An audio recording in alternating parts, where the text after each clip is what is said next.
All right, ladies and gentlemen, welcome to the last couple of days of September. Hopefully it's been a September to remember, and you can rock into Rocktober. And that the beginning of the fourth quarter. Today we are very fortunate to have lovely manager of both Summerlin campus and the St. Rose office, Amanda Lopez. Welcome to the call. Woo woo. Thank you. Happy Monday. See, I didn't call you Francie. I know. I'm proud of you. Hey, can you hear me well enough, or do I need to get off my headset? No, you're doing very well. You sound great. Okay. All right. See you later. No, I'm just kidding. Okay, good. Okay. You sound great. Okay, talk to you later. So what's going on? What's today going to be about? Let's hear it. Today is going to be about cheat codes or life hacks. So, yes, right. You know, people typically would love a life hack, not necessarily to cheat, but there are cheat codes that can help you move forward perhaps quicker, perhaps more efficiently, maybe more mindfully. So I know that you and I implement these in our lives, and I was inspired from listening to my favorite book right now, which is called My Next Breath by Jeremy Renner. And I'm on my third round of listening, and then I think I'll move on. But Jeremy he talks Renner, about he's such a good-looking man. Everybody, anyway. Jerry doesn't know this, but Amanda is actually dating him. He just doesn't know it. He's just not aware. He's just not aware.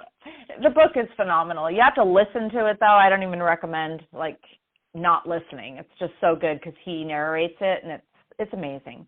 So he talks about cheat codes, and some people don't like the term cheat, so I thought, well, also known as life hacks.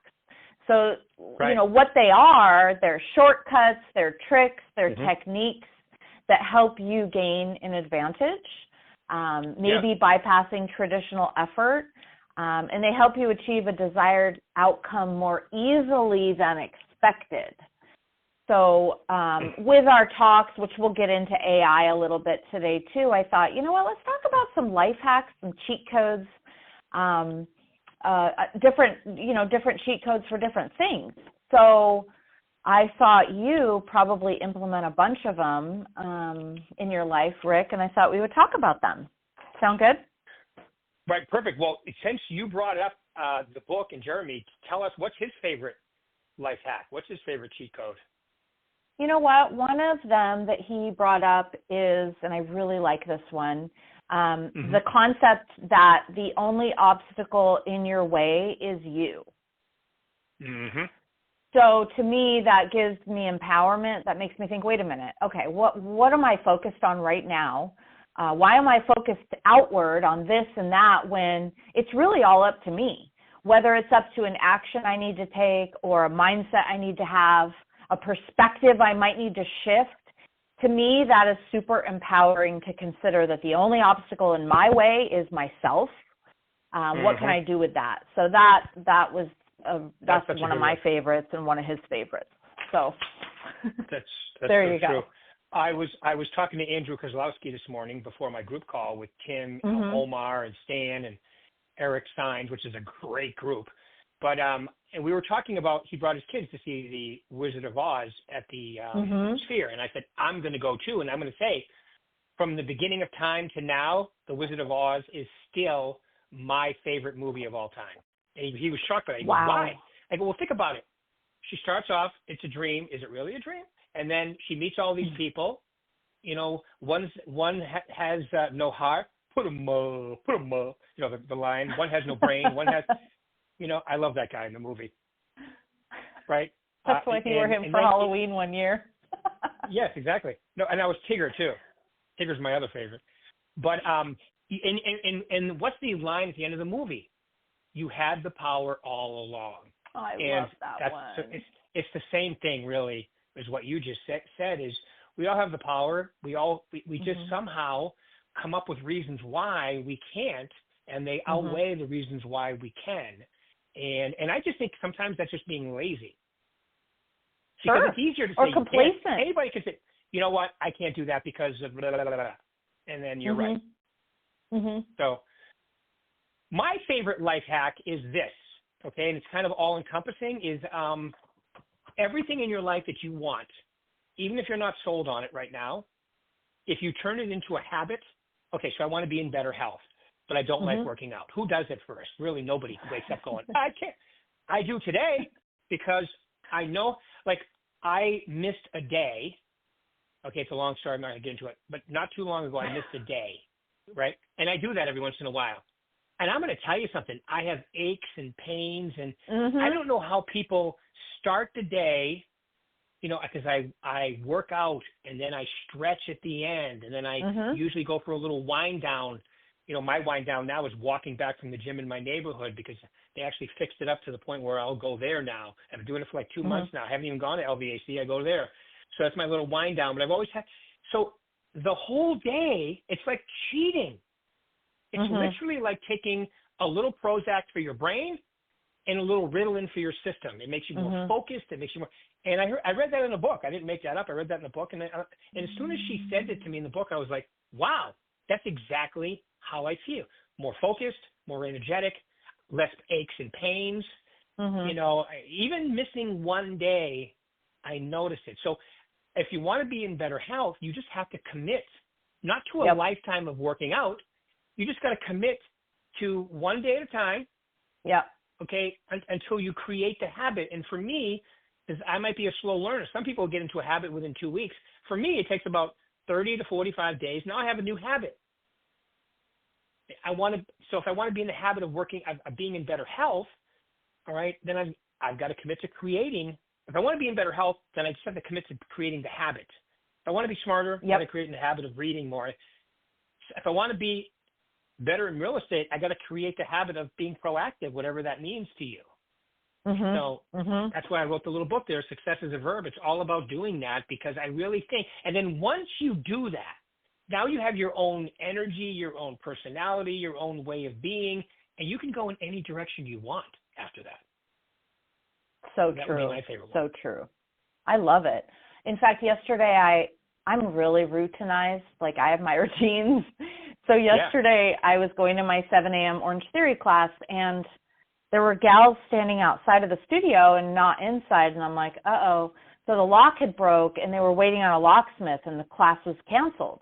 And it's 6:45, and I'm like, okay, Amanda, like, I've already drank my Spark, which has it's not a pre-workout, but it has a little bit of aminos, a little caffeine. Like, I'm ready. Okay, I'm ready. I have my after-workout outfit. I'm like, all right. I'm looking on my app. I'm like, where else can I go to a 7 a.m.? Because there's multiple studios in town. I'm like, okay, none of them are going to work out. I'm going to be late. All right, I'm going to LVAC. I just got to go. So, like, I just had to go. Like, stay in the routine, because trust me, there were multiple restaurants between Orange Theory and my house that looked really good, or on my way to LVAC. I'm like, oh, man, Sunday morning breakfast, that sounds way better. I'll go to church later. I'll walk Sierra later. Nope, I had to stay in my routine, and if I let my head get in the way, I wouldn't have gone. I'm like, stick with your routine. You're just thrown a little far off. Maybe you weren't supposed to drive a certain way. Maybe this is really for your protection. Like, I went that whole route. But I get to the gym, right, and I'm like, all right, I'm going to do my 30 minutes on the treadmill. I'm just going to do it, whatever. See, that with Orange Theory, it takes the thinking out of it. You're just told what to do. Your name's on a screen. You're put on blast. It's perfect. Okay, so I get to the gym, and I'm like, okay. So at the gym, if you've ever been to LVAC and the music isn't working there, it's dead silent. I'm like, okay, so the internet was down or something. There's no music. I'm like, that's okay. Just stick to your routine. Maybe you're supposed to go a little more inward versus have all these distractions. So I did it. I'm proud of myself, because I was better off. I was way better off for the day. Trust me, if I wouldn't have done my workout, it wouldn't have been life or death, but it would have set the tone for the rest of the day. And I like that routine. It gets me going. It makes me happier. It helps my body. You know what I mean? Like, I feel better. Right. So anyway, when I was thinking of health cheat codes, I was thinking about don't let your feelings, your emotions, don't even let them affect your routine. So if, set the routine, and then don't sit down and think, how do I feel today? Do I really want to go? Like, don't contemplate it. Just freaking stick to the routine, because like Murad said earlier, move the body and the mind will follow, So it it's just interesting to think about how our heads, my obstacle is truly myself in anything. But back to like a cheat code for health. So for me, with Orange Theory, and I've talked about this freaking class with you guys every time I'm on the call, I feel like, but I have a set number of classes I can take every month, and I have to pre-register. So it takes the guessing out of it. Just lock in my classes and just go, right? Just go. Yeah. Anyway. Yeah. Show up. Just show up. I wanted, how about like with productivity and time? I thought of a couple examples of cheat codes or life hacks that I wanted to share, and then see if you have any others. Yeah, go right ahead. Is that okay? Okay. Yeah, absolutely. So with productivity and time, because that's huge for everybody in life, having some time management, having a schedule. So if you automate repetitive tasks, that's one great way. You automate it on your calendar. Boom. Just make it ongoing, a repetitive appointment with yourself, whatever it is. Another cheat code could be like meal prepping, right? Meal prep on Sundays for the week. Then it takes the guesswork out of it. It takes the cheating out of it. At least maybe your lunches, maybe like one meal a day or whatever, just meal prep. Then you don't have to worry about it. It's done. Bring it with you. You're good. Another one is, and I need to do, because I'm kind of old school, and a lot of my bills come in the mail via paper versus electronic, because I don't want it to get buried. But if we automate bill pay, oh my gosh, take the guesswork out of it. You've already budgeted for certain bills. Just automate it. Let it happen naturally, right? And then another one I thought of was using ChatGPT for productivity and time. Like, how can you use ChatGPT to help you with your time? And I don't know if you're using it religiously right now. Are you? Or a little bit? I am, definitely. Awesome. Yeah. How's it helping you? My new training I just came up with that I'm going to do, called 7 Points to Maximize This Market. It actually changed that was my title. Here's ChatGPT's 7-step market takeover plan. So that's my new that's my new training. I'll be doing when I go back out probably next month, whether it be Arizona, California. I'll do that here too. So I use it to, and I asked ChatGPT, okay, if I wanted to turn this market, what would be the 7 most important points you'd give? Because you know how I use it, right? Once you use it, it knows you, it knows me, it knows I'm an author, it knows my book, it knows the way I am, and it gave me my 7 points to dominate in today's market. It actually called it a takeover plan. I'm like, ooh, I like that. I like that. That terminology is more powerful. Okay, cool. Yeah, when I'm planning sales meetings, or even when I'm, our talk this morning, throw your idea into ChatGPT, and then, you can check, fact check, because you always want to fact check. You don't just want to rely on ChatGPT for everything, but fact check, and then make it your own. And the more you make it your own, the more ChatGPT gets to know you, and you're in a relationship, and it starts to think like you and sound like you, and it produces material that is more Rick-like or more Amanda-like, which is freaking great. Like, why not, right? But different, because it says it, because when I tell it to give me an updated, current way, so I steer it in that direction, so it doesn't sound exactly like me, although it has everything in there. No, I love it. And honestly, the title that it came up with is super powerful. Like, it's a little bit more impactful than what you would come up with. So boom. I mean, it's freaking great. We need to start using it more, right? It got my attention. When, it asked me a few qualifying questions about this. And one of them, it made a comment to me. It freaked me out. It made a comment to me. It said something to the effect of, since we know success is a verb, I'm like, wow, you have my attention now. And then it went on to say whatever it said. I'm like, oh my God, it knows me. I love it. So anyway, it definitely will figure you out, get to know you. That's great. And it's freaky awesome. Cool. Yeah, and it's going to save you time. Who wants more time to do what they really want?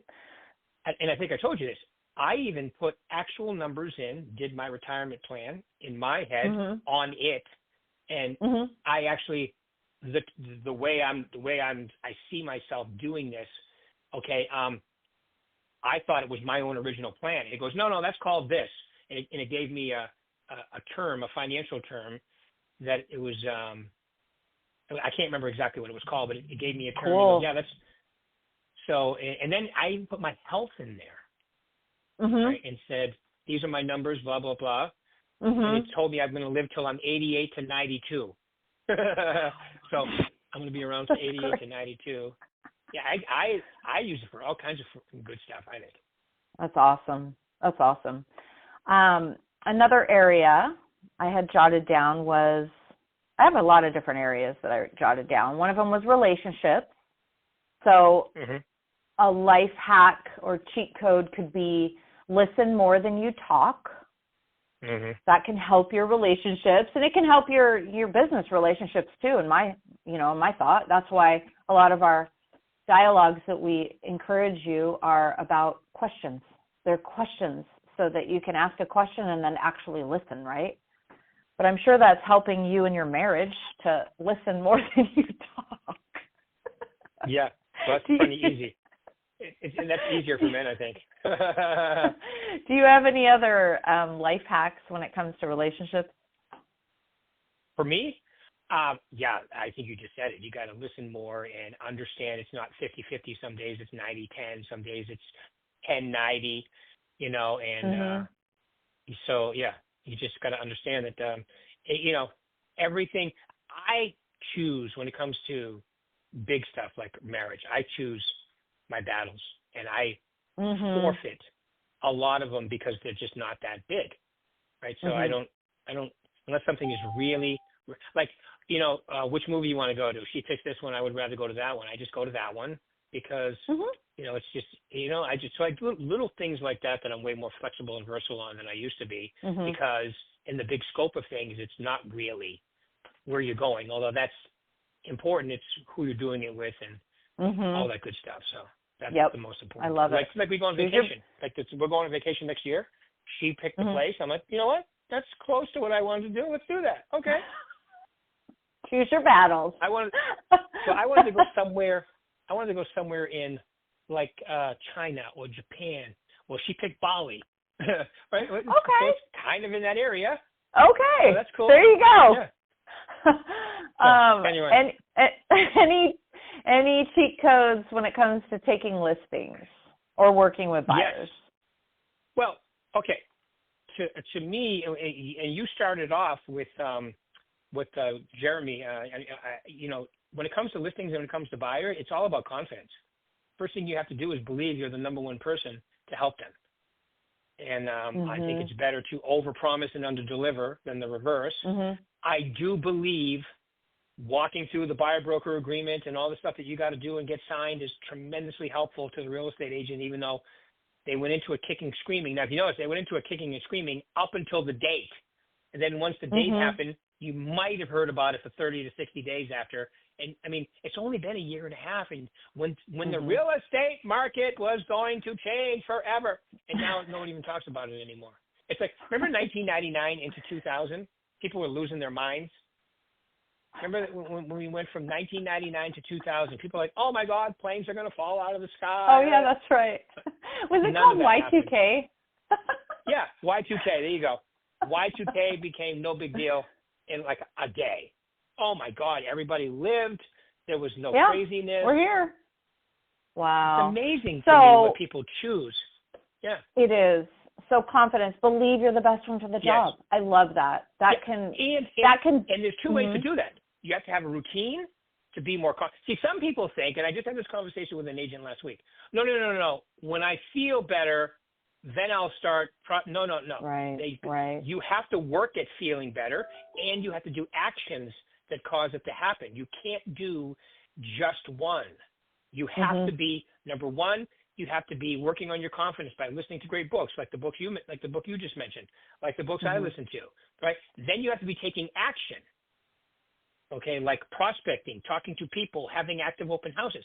Right now, just sold calls and active open houses are two incredible ways to do a lot of business. So, and just going back to a simple philosophy is, I'm the best one for the job. I'm the best one for them. I love that. What an easy concept if you really think about it. You know what I mean? Like, why not have that attitude? Why not have something in your car that says, I'm the best agent for the job? You know what I mean? Like, why not? Try it for 30 days. And you have to be super solid about your goals too. Like, when I remember the first year I did this, my goal was 50 transactions. Okay. And I failed miserably, and I think I did 38. But I remember I wrote it on my mirror in my bathroom, like with magic marker. Like, I sell 50 homes a year. I even wrote it on my rearview mirror in my car. So every time I look at my rearview mirror, I see it. So you got to have reminders, as well as, taking the body, like Murad said, my favorite saying, take the body through the motion, the mind shows up. Yep. I love it. How about, why not with money? Do you have any cheat codes, life hacks when it comes to money? Yes, have some. Well, I would say the number one, you have to just, immediately, start saving however you're going to do that. And I would say, to me, the number is 15%. Some of you could be 10, some of you might need to be 20 to catch up. But if you save 50%, 15 of everything you make, in no time, all right, you have a bunch of money tucked aside for when you decide to retire or whatever, or just make it easier on yourself. 15%, and I'm just going to say this. I recommend index funds. S&P. This is not me. This is Warren Buffett. Total stock market index fund. Vanguard has one. State Street has one. There's all kinds of total stock market index fund, which is a total index of the stock market. Some of them are based on the S&P, some of them are based on the Dow, some of them are based on the NASDAQ, whatever. And just put 15% of everything you make in one, and don't touch it ever until you retire, or, like I said, you need a vacation money or whatever. So and also, own some real estate too. There's nothing wrong with that. I like it. 15% and own some real estate. Well, and if you're young, like in your 20s, what's still, young? 30s, what's young, Rick? To me, it's 60. 60's young, because that's what I am. Really? But no, I think I'm at the very end of middle age. Young? Yeah, I still do the same work that I did 20 years ago. Actually, I'm actually better at it now. So if we're going by years, but if I go by how I feel, I'm still young. I love it. I am young. Okay, so I wrote down a couple things regarding general life philosophy. So some cheat codes, some life hacks. So mine is twofold. One of mine is say no more often. So, what do I need to say no to? However, because I am in a stage where I'm really, really routine and whatnot, it's actually important for me to say yes.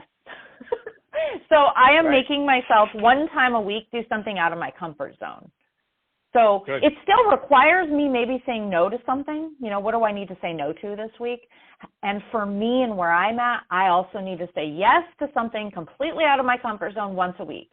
And I'm saying once a week because I think that will help move the needle of versatility and, again, just getting me out of any rut I could have gotten myself into. I think one time a week, something uncomfortable. Granted, there's other times throughout my workday I'm very uncomfortable, but doing something out of my routine, maybe it's a dance class, maybe it's going to a movie or a concert or a show that I wouldn't have gone to, that sort of thing. So it's twofold. What do I need to say no to, and what can I say yes to?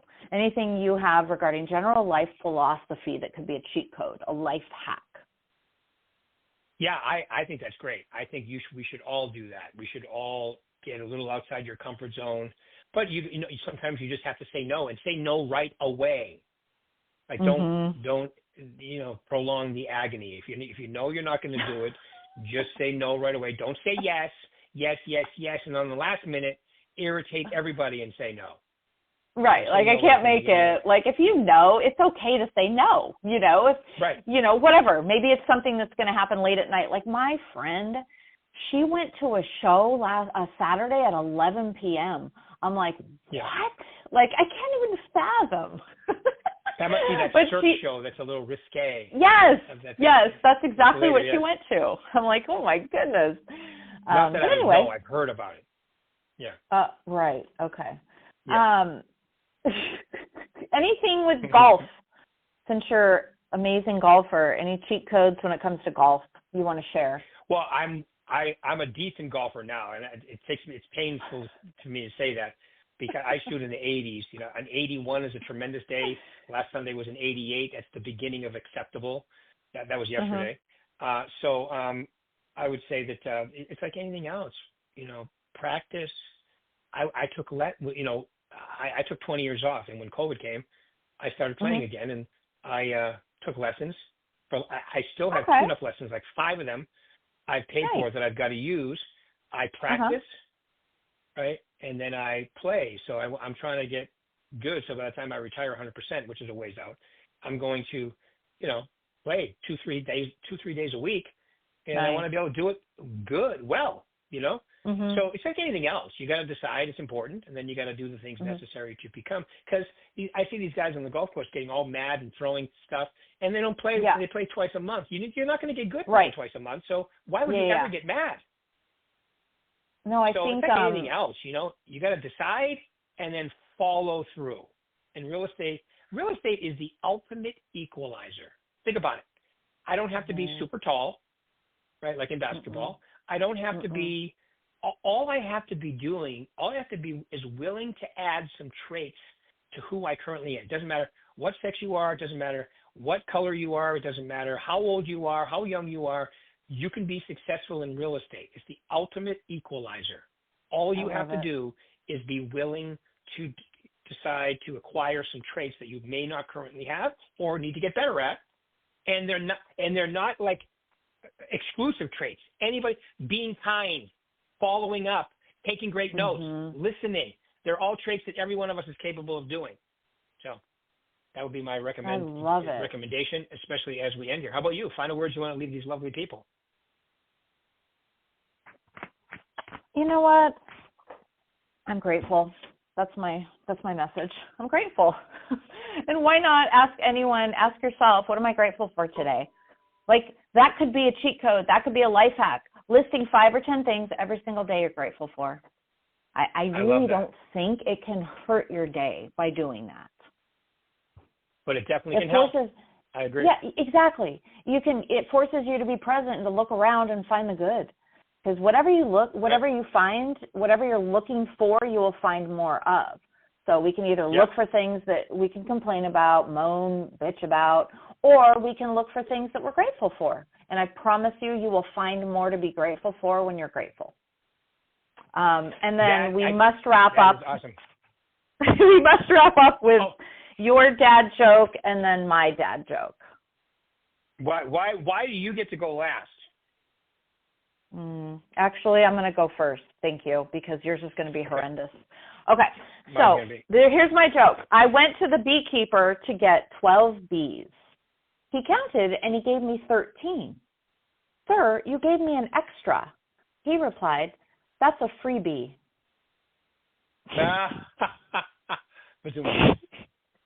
Okay, it's so bad I like it. Okay, here's mine. You ready? Yes. A burger walks into a bar. The bartender says, sorry, we don't serve food here. Oh, my God. Yeah, it's bad. I don't even. Well, that was my intention. Yeah. Obviously, I'm an overachiever when it comes to bad dad jokes. All right, everybody. Thank you, Amanda. Thank you for taking your time out and organizing this wonderful call. You did a great job because we packed a lot into 30 minutes. You're the best. Keep up the great work. Everybody else, have a great week. Thank you. Thank you. Have a good day. See you guys. Bye. Too. Bye.